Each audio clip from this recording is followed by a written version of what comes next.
Fabulados y escondidos. El bosque se veía desde el mirador del restaurante como una enorme manifestación de vida inagotable y generosa.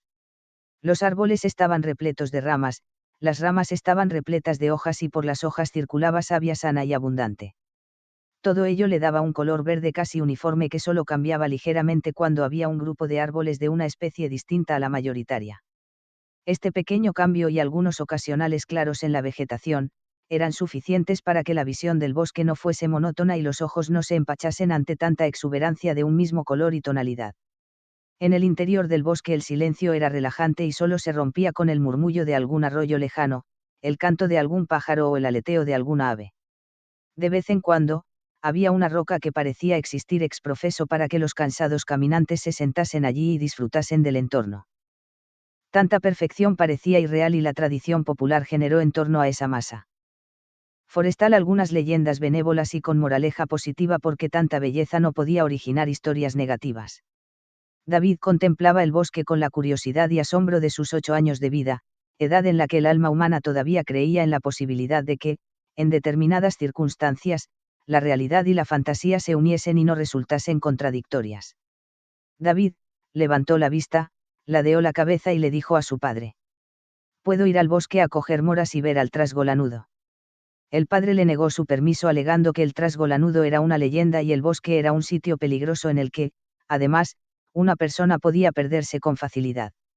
David insistió y le pidió a su padre que le acompañase, a lo que éste volvió a dar una firme respuesta negativa basándose en que carecían de brújula y no llevaban ropa adecuada. Entonces David adujo que era una exageración lo de la brújula, pero su progenitor le cortó el discurso y reiteró su negativa de forma contundente. Esta vez, el niño no supo qué argumentar y solo se le ocurrió configurar y articular su mirada de la misma manera que hacen los perritos para pedir comida, con la intención de provocar ternura y compasión. Sin embargo, la jugada le salió mal y solo consiguió una moderada colleja paterna. David no estaba dispuesto a rendirse y menos aún cuando, inmediatamente después de la colleja correctiva, pudo ver el elegante, eficaz y hábil vuelo de un azor que se elevó por encima de las copas para luego pararse en seco y volver a introducirse en la espesura en persecución de una presa recién avistada. Entre esos árboles había una fauna rica pero esquiva y discreta. Los ciervos, corzos y jabalíes apenas se dejaban ver, aunque todos sabían de su numerosa presencia, y solo las aves rapaces parecían ser menos tímidas y prodigaban algo más sus apariciones. David quería ver estos animales y al trasgolanudo. Iba pensando en cómo lograrlo mientras se dirigían a casa de una tía de su padre que se había quedado viuda hacía algunos años. El bello y pintoresco pueblo le pasaba inadvertido a David, quien solo podía pensar en cómo y cuándo adentrarse en la intrincada foresta. Cuando llegaron a la casa de su tía abuela, David se sorprendió al ver el parecido que tenía la anfitriona con la abuela Isabel, puesto que él nunca había visto hermanos tan parecidos sin que fueran mellizos o gemelos. Este parecido le hizo sentir simpatía y confianza hacia esta pariente desconocida hasta entonces, simpatía que aumentó al ver la comida copiosa y abundante que había preparado la mujer. Antes de empezar a comer, David olió con expectación el humo espeso que desprendía el cocido tradicional de esas latitudes, que era un simple anticipo del deleite que les esperaba.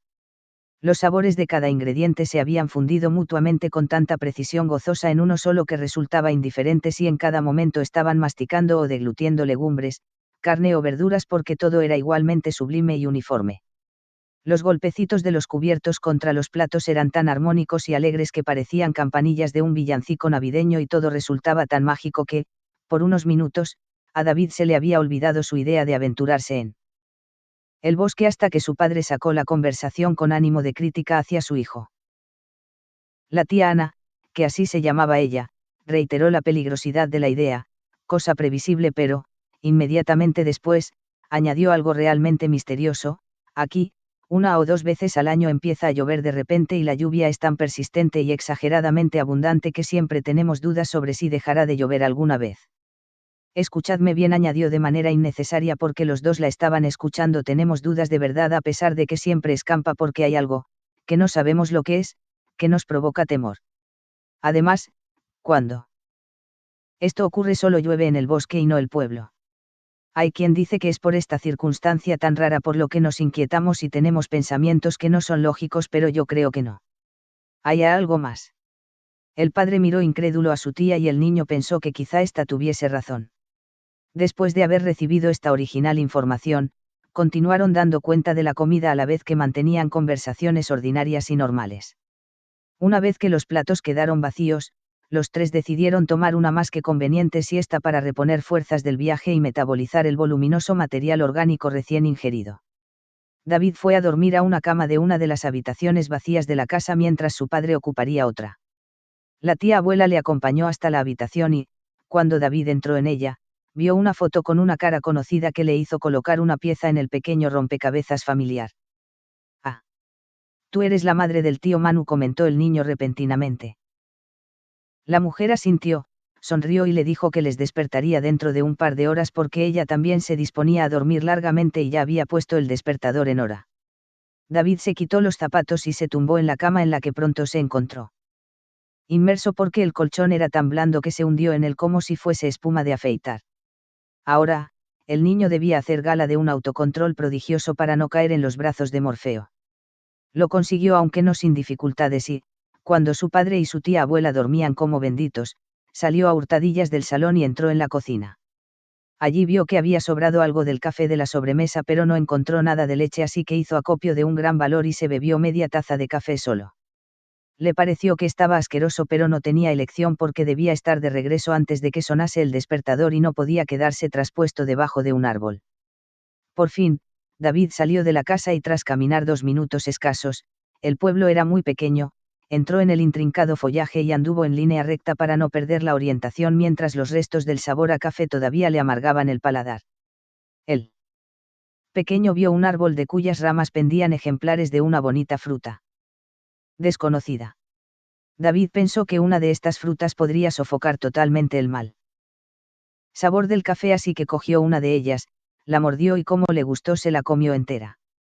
Una vez apagado el regusto del café solo, siguió caminando hasta que decidió sentarse en una roca sin saber muy bien por qué, puesto que no estaba cansado. Gozó durante unos segundos del amable silencio del bosque que, a pesar de ser casi total, no era intimidatorio ni inquietante puesto que en ese bosque no había casi nada malo, los árboles tenían agua y humedad más que suficiente, los herbívoros disfrutaban de plantas en abundancia y los carnívoros tenían herbívoros de sobra para saciarse. En esos parajes la vida y la muerte fluían a la perfección y David percibía todo esto con tranquilidad y confianza. Desde la roca entrevió a un corzo que, en una décima de segundo, desapareció de su campo visual y David llegó a dudar sobre si lo había visto alguna vez o no. Después de este pequeño incidente sobre la inestabilidad del sentido de la vista y de la realidad, David se aproximó a una gran zarza que no tenía espinas. Era muy extraño que una zarza careciera de espinas, por lo que miró con más detenimiento y, por fin, vislumbró algunas espinas pequeñas, lo cual le tranquilizó ya que esto le confirmó que eran moras normales y comestibles que formaban parte de una zarza de verdad. Cogió 5 moras que tenían una apariencia casi perfecta en cuanto a textura, color y brillo porque, aunque los rayos del sol apenas entraban en el follaje, las moras reflejaban una luz clara de origen incierto. Al niño le daba pena comérselas porque la expectativa era tan maravillosa que por buenas que estuvieran, estaba casi seguro de que quedaría frustrada. Sin embargo, al comerse la primera, David quedó gratamente impresionado y después de saborearla intensamente oyó un ruido extraño. Se dio la vuelta para identificar el ruido y, de repente, se encontró ante él un oso pardo enorme con una expresión casi humana de enfado y furia. El oso rugió y con un bocado certero y un enérgico movimiento de cuello arrancó de cuajo la cabeza de David a la vez que, con una zarpa, sujetaba el hombro derecho del niño. El cuerpo descabezado del muchacho cayó inerte mientras el oso seguía mordiendo con fuerza y tesón el agujereado cráneo. Entonces, con un par de segundos de retraso, el animal se dio cuenta de que ya era momento de soltar su deformado trofeo. Con otro fuerte movimiento de cabeza, lo soltó y alejó unos cuantos metros, concretamente a un pequeño campo de helechos que pronto acogieron la infantil cabeza y la cubrieron con sus verdes y plácidas hojas. Justo cuando David, o su cabeza, tomó conciencia de que estaba a oscuras porque se encontraba tapado por los helechos y que la muerte le llegaría en centésimas de segundo, un fuerte y antinatural golpe surgió de la nada. Fue como un estentóreo aldabonazo que percutió estruendosamente una sola vez contra la enorme puerta de un castillo gigante. Este ruido le hizo despertarse sudoroso y desconcertado. No obstante, se tranquilizó al ver y ser consciente de que todo era una pesadilla y se encontraba en la cama donde él creía que había simulado dormir. Su tranquilidad duró poco porque enfrente, al fondo de la habitación y agazapado encima de una cómoda, se encontraba un pequeño y extraño ser humanoide cubierto de pelo abundante suave y verde entreverado con algunos cabellos naranja. David tenía antes y al trasgo lanudo. Sí soy yo y existo de verdad. Estás despierto y has hecho bien la digestión, dijo el trasgo adelantándose a los pensamientos del niño. David, más desconcertado que asustado, consiguió hablar y le preguntó sobre el motivo por el que se encontraba allí. El trasgo carraspeó dándose importancia y comenzó a explicarle los motivos de su presencia. Estoy aquí para decirte que tienes que aprender muchas cosas. Hay muchas cosas, familias, lugares y personas que de lejos, al igual que el bosque, parecen perfectas pero en cuanto te acercas y los conoces, resultan peligrosos y horribles. Las cosas debes aprenderlas por ti mismo como ahora, pero no debes enfadarte con ellos. Cuando la gente que te quiere, como tu padre, te intenta prevenir o incluso prohibir algo, hay que escucharlos porque ellos saben más que tú y siempre lo hacen con buena fe. Entonces, el chico se quedó mirando al trasgo y le dijo, ¿eso es todo? No. También debo advertirte de que hay que respetar la naturaleza porque si no lo haces, ella te puede hacer advertencias con hechos poco naturales. ¿Eso es todo?, volvió a preguntar el niño, quien pensaba que algo tan paranormal debía tener una moraleja más trascendente. Si te parece poco, contestó algo molesto el trasgo. David se encogió de hombros y cuando iba a decir algo se percató de que el trasgo había desaparecido, así que se levantó, miró por todos los lados y empezó a pensar en las palabras del trasgo que quizás sí que tenían algo de verdad. Fue al baño y cuando salió del mismo se encontró con su tía abuela, quien le preguntó, ¿con quién hablabas? Con nadie. Eres buen ventrílocuo, porque se oían como dos voces. Pues no sé. Estaría soñando. Ella se dirigió a la cocina y protestó, pero, ¿quién se ha tomado el café? Yo no, objetó el chico. Hueles a café. Eres muy pequeño para tomar café. ¿Cómo has dormido tanto después de tomar tanto café? Pues lo habré tomado sonámbulo, como cuando, dices que hablaba con dos voces. ¿Será eso? ¿Sabe tu padre que a veces eres sonámbulo? Como David tardaba en contestar, ella le miró con escepticismo. No sabía si le estaba mintiendo con lo del sonambulismo o si, por el contrario, el niño era capaz de tomarse 2 tazas de café y dormir 2 horas como un tronco. En el fondo le daba igual y se preparó un café con lo que quedaba. El padre del niño, que ya se había levantado, se acercó, le pidió otro café a su tía Ana y le comentó extrañado. Iba a despertarte y he encontrado esto, dijo mientras le mostraba el objeto de su extrañeza. Ella miró el extraño pelo naranja y pareció comprenderlo al instante. Sobre todo al ver la cara de David, que miraba al pelo y al café alternativamente con sorpresa sin entender nada y, a la vez, entendiéndolo todo. Este acontecimiento fue guardado durante mucho tiempo por los dos, el niño y la casi anciana, como una verdad implícita pero fuerte y bella y que, precisamente para mantener su encanto, debía permanecer así, en secreto. David volvió a su vida habitual, aceptando vivir el presente con naturalidad y sin preocuparse demasiado por el trasgo lanudo que en unos pocos días ya se había convertido en cosa del pasado. Esto no quiere decir que se hubiera olvidado de su experiencia, sino que la incorporó con fluidez a su rutina, juegos, deberes escolares y ensoñaciones. Estas, al contrario que las de otros niños, tenían un fundamento real que iba más allá de la mera intuición. Por ello, su felicidad se manifestaba de manera aún más inconsciente que en los demás infantes y, por consiguiente, el tiempo transcurrió más rápido para él que para la mayoría de las personas. En consecuencia, los meses pasaron velozmente y el frío comenzó de nuevo a encoger el ánimo de salir a la calle a la vez que la Navidad se acercaba con sus guirnaldas y copiosos banquetes con exceso de azúcar y alegría. Una de las costumbres recurrentes de los prolegómenos navideños era la llegada de las felicitaciones, que a David le parecían un simple cartón colorido y doblado por la mitad. Entre ellas se encontraba la de la tía Ana, que siempre la mandaba en formato postal y físico y no por redes sociales o correo electrónico. Nuestro protagonista nunca había entendido esa tradición, que se le antojaba absurda. Tanto en su versión moderna como en la clásica. Cuando su padre comentó en voz alta el nombre de las personas remitentes de los 2 crismas que había en el buzón, David acudió raudo y veloz al lado de su padre, guiado por un presentimiento nítido. El padre leyó el contenido y tras unas palabras predecibles, había un párrafo dirigido expresamente a su hijo: David, quiero decirte que en estas fechas más que nunca, debes tener claro que la magia existe y es real, cosa que no debes olvidar ni el resto del año ni el resto de tu vida. Disfruta las fiestas y la magia. Luego se despedía de todos. El niño no necesitaba las palabras navideñas de la tía Ana como apoyo para creer en el equilibrio de sus sentidos, pero agradeció esta confirmación. Lo mismo le pasó en años consecutivos. Se refocilaba en ese conocimiento dual y secreto para los demás que, en el colmo del gozo, llegaba con las vacaciones y la ociosidad. La felicitación llegaba puntual con su contenido convencional al que se unía el consabido mensaje dirigido específicamente a David. Sin embargo, la seguridad de nuestro amigo en la existencia del trasgolanudo hizo que cada vez se hiciese más innecesaria y redundante la felicitación. En una ocasión, cuando David ya contaba con 17 años, ni siquiera acudió cuando su padre anunció sin emoción que había llegado la felicitación de costumbre. Su convencimiento en la existencia del trasgolanudo y la inutilidad de éste en su vida, le provocaba a David un hastío que se trasladaba al Christmas anual. Tanto es así que al año siguiente, cuando su padre llegó con la felicitación en la mano, David no consiguió recordar cuál era el secreto que tenía con la anciana. El padre dijo: David, a ti te dice lo de siempre. Sin embargo, David no supo qué era lo de siempre ni en qué se basaba. No adivinó el motivo del párrafo que le dedicaba su tía abuela ni siquiera después de leer la felicitación. Sin duda, estaba relacionado con la única ocasión en la que él la había visitado presencialmente, en compañía de su padre, pero no lograba concretarlo.